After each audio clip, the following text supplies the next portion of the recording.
Bedtime Stories with Grandpa. Rumpelstiltskin. Once upon a time, there was a poor miller who had a beautiful 18-years-old daughter. One day, he happened to speak with the king.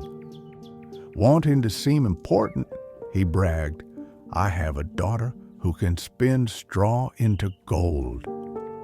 The king's eyes sparkled. "That's a skill I'd like to see," he said. "If your daughter is as clever as you claim, bring her to my castle tomorrow. I want to put her to the test." The next day, the girl was brought to the royal palace. The king led her into a room filled from wall to wall with dry, scratchy straw.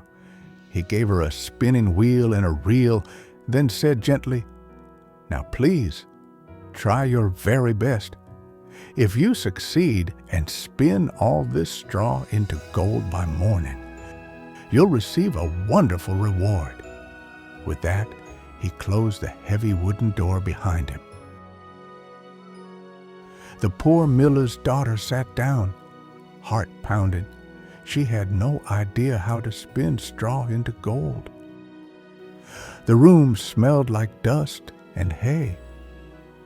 She began to tremble with worry, then burst into tears. Suddenly, the door creaked open and a tiny little man stepped inside. He wore a pointed hat, his boots curled at the toes, and his eyes twinkled like stars. "Good evening, Miss Miller," he said in a high, cheerful voice. "Why are you crying so sadly?" "Oh," she sniffled, "I have to spin this straw into gold, but I don't know how." The little man tilted his head. "What will you give me if I help you?" "My necklace," said the girl quickly. The little man took the necklace, sat down at the spinning wheel, and whir, whir, whir. 3 turns, and the first spool was full of shimmering gold thread. He put on another spool. Whir, whir, whir. Another full. On and on he spun, the wheel humming through the night, until all the straw was turned to gleaming gold. At sunrise, the king returned. His jaw dropped at the sight of golden spools stacked high. He grinned with delight, but inside, his wish for gold grew stronger. He led the girl to a second room, even bigger and stuffed with even more straw.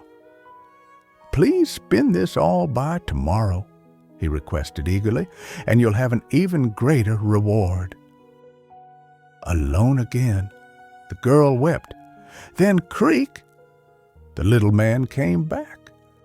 "What will you give me if I spin it for you?" "My ring," she whispered, slipping it off her finger. He took the ring, sat at the wheel, and whir, whir, whir.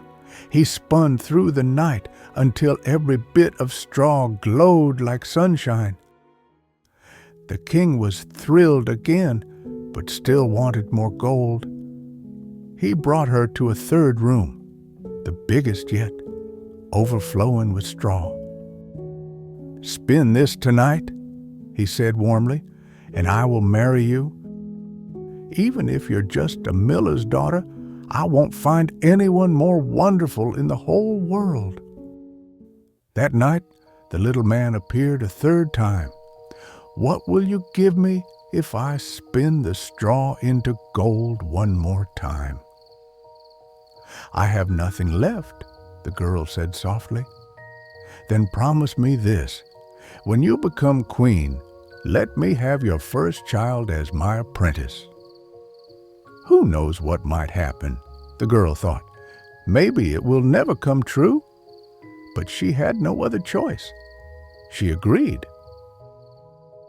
The little man spun all night. When morning came, the golden spools shone brighter than ever. The king was overjoyed. He kept his promise and married the beautiful miller's daughter, and so she became a queen.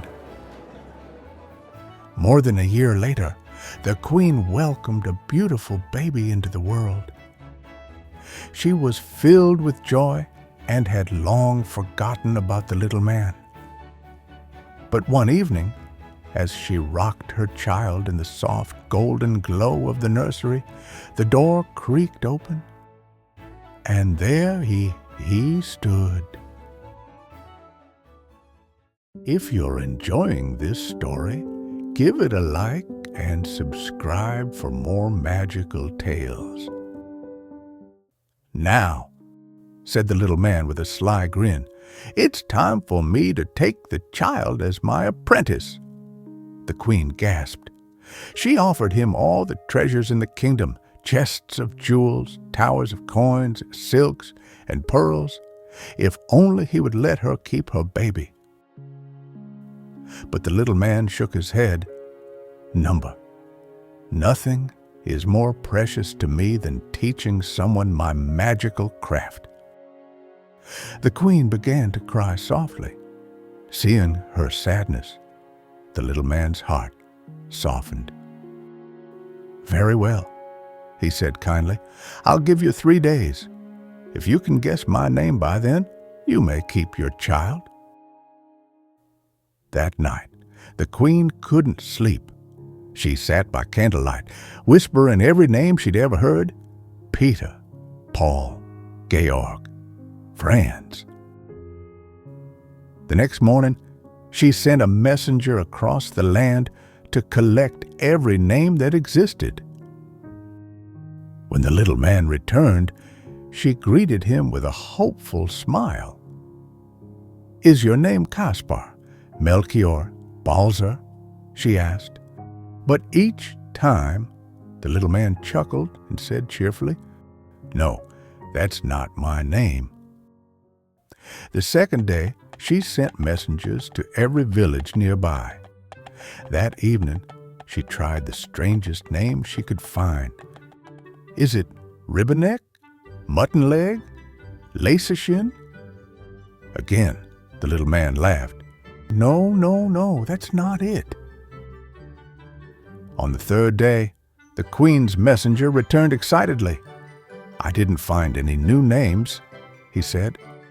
"But deep in the forest, past a crooked hill where the fox says goodnight to the hare, I came to a curious little house. A fire was crackling outside, and a tiny man was hopping around it on one leg. He danced and shouted, 'Today I bake, tomorrow I brew. The next day the queen's child comes too. Oh, how glad I am nobody knows my funny name is Rumpelstiltskin.'" The queen clapped her hands with joy. She whispered the name to herself until she knew it by heart. That night, the little man strutted into the room, smiling. "Well, Your Majesty," he said playfully, "do you know my name? Is it Kunz?" she asked. "No." "Heinz?" "No." "Could it be Rumpelstiltskin?" The little man jumped up with surprise and stomped his foot in frustration. He stomped so hard that his foot got stuck in the floor. Tugging and pulling, he finally popped free and tumbled backward, landing gently on a soft pile of straw.